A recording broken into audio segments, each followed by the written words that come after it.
Okay, dude, oh my gosh. I posted a video on my ideas for how to improve the Frightful Presence feature for Dragon Week, and it did so much better than I could have ever imagined. Thank you for watching that video. If you haven't seen it, I'll link it in the description. And the reception for that video was also much better than I had imagined. I really wasn't confident that anyone but me would really like my fix with the subconditions and all, but aside from the whole drop your item thing, which you guys were absolutely right about, I don't know why I ever thought that was a good idea, you guys seemed to really like it. Except for one part. This part. The first thing I'm going to do, and I think that everyone should do this, is switch the save against the Frightened condition from Wisdom to Constitution. This fixes every problem with the save being Wisdom. The classes that have high Constitution are those that should be good at resisting fear. Resisting fear is not done with understanding, but with gritting your teeth and continuing even though you're scared. So, I'll admit that I didn't really think this through. I didn't understand why Wisdom saves were used for the Frightened condition, and I really didn't look into it. You saw the title, I'm gonna look into it now. Let's start with some of the really good ideas that you guys had in the comments. Latecomer Games makes the point that Wisdom is about being able to assess the situation for what it is, not for how the Frightener wants you to assess the situation. 9key, I hope I got that right, makes a similar point, although we'll talk a little bit more about this later. And I think that this is a great way of looking at it. Looking at the Fear spell, this is a spell that creates an image in order to fight someone. It's a trick, a lie, and lies are defeated by Wisdom in D&D. The Fear spell is a more specialized phantasmal force, and it's a weaker phantasmal killer. Phantasmal killer is really the same spell as Fear when you look at it, but phantasmal killer does damage. It makes sense that a spell that alters perception would be avoided through the perception skill. So pretty much right away, to answer the question that is this video's title, yes, I think it's pretty evident that I was wrong about Wisdom saves not making any sense for the Frightened condition. The Frightened condition is all about being forced to see things how another creature wants you to. Right? So here's the thing. That is certainly what the spell does, but is that what dragons do? Does it make sense to say that Frightful Presence is an example of a dragon trying to mess with perception? I think that there is an argument to say so. Any type of fear, no matter what the specifics are, could be described as a sort of wrong perception. But dragons, and some other creatures, are different to me. It makes more sense that a dragon is a creature that is just kind of innately scary. It isn't trickery or illusion, it's just that when you're face to face with a ferocious beast like a dragon, I think it's only natural for you to be scared. There could be some magical aspect to it, but it's mostly just a physical trait with them, as far as I'm concerned. To better understand what I'm saying here, let's look at some other monsters with fear mechanics. Beholders are simple. It's pretty clear that the intention with its fear ray is basically just the fear spell. A beholder is a creature that has several different ways of messing with your head, so it makes sense that this is just a perception thing. A Quasit is a shape changer, a slippery little guy that is only as scary as it can make you think it is. Once again, this makes sense. Chain Devils are also simple. Their frightened ability is all about making them create the illusion that it looks like one of the creature's departed loved ones or bitter enemies, which is one of the most strangely put together sentences that I've ever read, but it's pretty clear that what it's doing is perception altering to create a fear effect, just like the Fear spell. Now, Feshni are pretty simple too. Their fear involves creating bright lights. This has to be a perception-altering thing, where you're being confused, and so, yeah, it makes sense Wisdom works. Cloakers are interesting, and perhaps my favorite example of this. They're opportunistic hunters that lurk and hide in the shadows at the tops of caves. They swoop down and try to surprise their prey, and they have an ability called Phantasms, which creates illusory doubles of itself. Despite this, they are typically alone. What a cloaker is trying to do when they attack is get their prey to get scared, to not realize that the cloaker itself isn't that dangerous.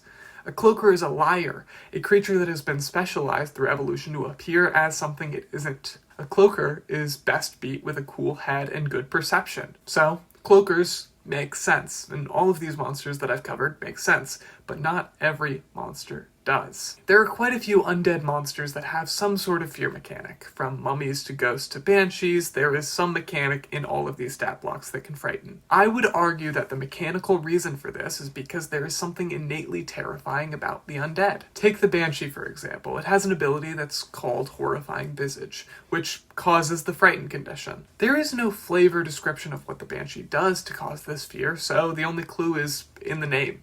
Banshees just look scary. There's no manipulation of the senses happening here. They're just scary because there's something innately terrifying about seeing a being that's not quite alive, but not quite dead.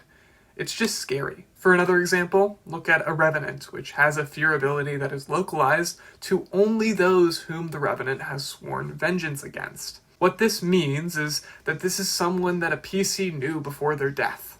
They potentially killed them or led to their death. And being that PC, looking into the eyes of a person who you know should be dead, but isn't, and is trying to kill you. That's just scary. Some monsters are just scary, and the undead fall pretty easily into this category, but there are others. Sea hags are not undead, they are fae, but I would put them in this category as well. Sea hags do have an illusory ability, making it so that there is an argument to say that they are manipulating perception to be scary. I believe that the evidence points to sea hags just being scary. Their illusory ability is specifically used to make them less hideous. Sea hags are referred to as ugly inside and out, and by far the ugliest of all hags, cursed to forever appear ugly. Her illusory form appears haggard at best. So the horrific appearance ability is an example of hags being so hideous that it is intensely repulsive and frightening. Androsphinx are interesting and could honestly go either way because of their inscrutable trait. They are definitionally impossible to read. They are mysterious creatures that you can't really understand.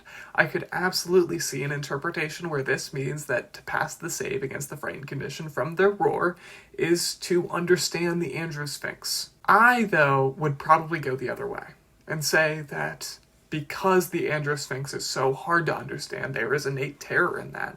The fear of the unknown is a very big fear, and so seeing this massive beast that you just can't understand what it's doing, I think that's scary, although there's absolutely an argument for either one with this monster. That's basically my argument. There are monsters that use perception-altering means to frighten, but there are also monsters that are just innately frightening. These two categories make up the different ways in which the frighten mechanic can be used. I think that dragons are just scary. They're massive, intelligent beasts with a breath weapon, and without any context or flavor behind the frightful presence, we must look at the name of the ability, Frightful Presence. There is something about dragons that is innately frightening, about their presence. I think that Frightful Presence is just about being scary, and if we look at Tarrasques, which are just big dumb creatures that cause a lot of destruction, they also have the exact same ability, Frightful Presence. Tarrasques are just scary, and dragons are just scary. That being said, you could absolutely say that because dragons are innately magical creatures who are also very clever, it's possible that there is some magical illusory thing going on with their frightful presence. I think that that's completely reasonable. And your dragons could absolutely work like that, because dragons are one of the most subjective creatures in the dragon game that we are talking about. Because everyone has a different idea for how they should really work. Which I guess brings me to yet another question. Does any of what I've just said even matter? If Dragon's Fear works differently than, say, the Fear spell, then does that mean that the save should be different from Wisdom? Well, I think that depends on how you beat Fear. I have been under the assumption for this entire video that it is either by Perception or Willpower. Perception is obviously Wisdom, and Willpower is Constitution, right? Well, maybe not. Sataniel's Pumpkin points out that in older editions, Wisdom was the willpower stat. Wisdom is meant to be a mental stat, and willpower is mental fortitude, essentially. This is an argument that makes a lot of sense, but I don't necessarily think that this is true in 5e. I have no experience with older editions, so I can't vouch for them, but looking at just 5e, which again is all that I have experience with, I don't really think that this is the intention behind these stats. Constitution, as it is described, is mostly physical, but it leaves room for it to be more than that.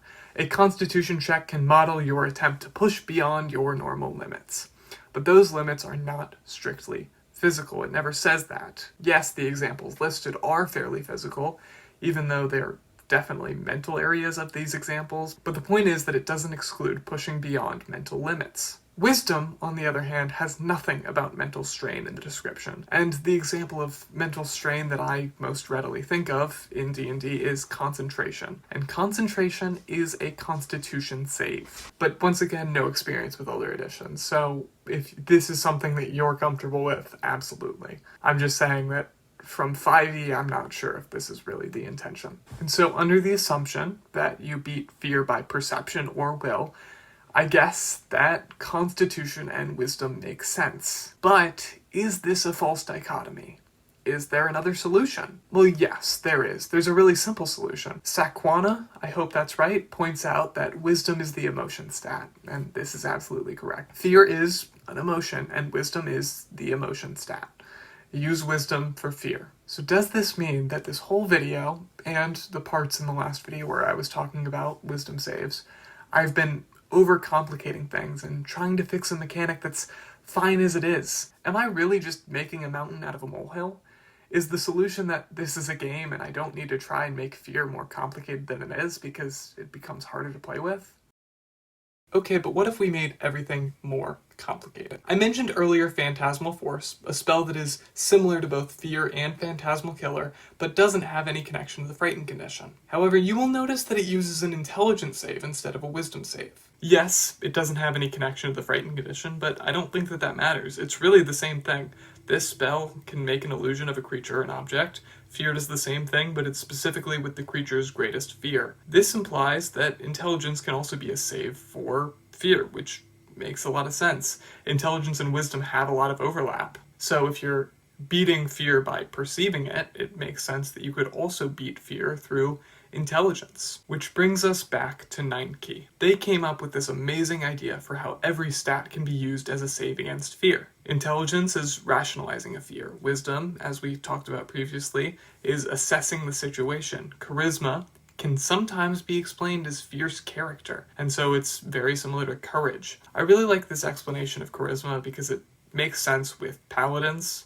Strength and dex are obviously physical stats, and so they're the hardest, but I do like what they put here. Either you're using your strength to fight the source of fear, or you're using dexterity to avoid the source of fear. Either way, you're using strength or dexterity to overcome the source of fear. Constitution, instead of the willpower thing, which I was suggesting, is about how you take hits. So it's all about convincing yourself that you're actually physically tough enough to handle the source of the fear, instead of what I was saying with willing yourself to continue on even throughout the fear. I also really like how this uses the subconditions that I created. So fight would be associated with a strength or charisma save. Flight would be associated with dex or wisdom. And freeze would be associated with constitution and intelligence. I truly do think that this is genius. This is the ultimate conclusion of what I was trying to do in my original video. I wanted the save for fear to make sense, but I failed to realize how wisdom already did make sense in its own way. In reality, all of the stats make sense in their own way. All it takes is a little bit of creativity. Ultimately, this whole video was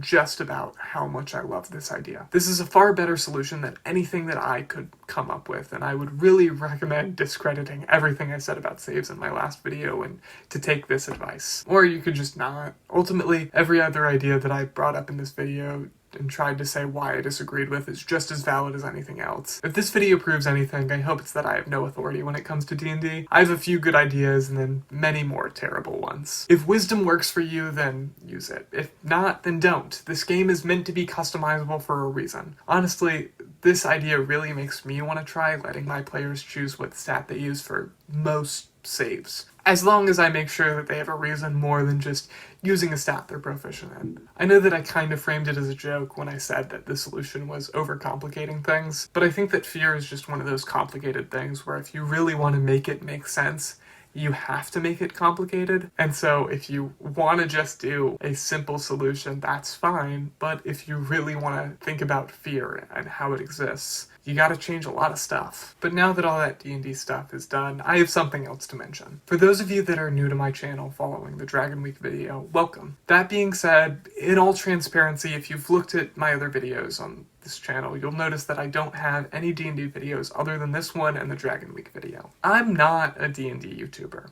I do love D&D and I will make D&D videos every once in a while, but for the most part, that's not what I'm most interested in making right now. I do have another D&D video planned that I hope to release in a month or two, but for the most part, I don't feel like I have a lot to say about D&D. I have a lot more to say about stories, though, so maybe I'll try to make a video on an actual play in the style of some of my other videos. Let me know if that's something you'd be into. Maybe I could do a Beauty of Stories on Misfits and Magic. But don't expect too many homebrew or mechanical videos. I'm just not nearly smart enough for that kind of thing. But that's all I have for you guys today. I pray that each of you has a blessed day, and remember, let's see, that's a 5, so I do whatever I please, whenever it pleases me to do so.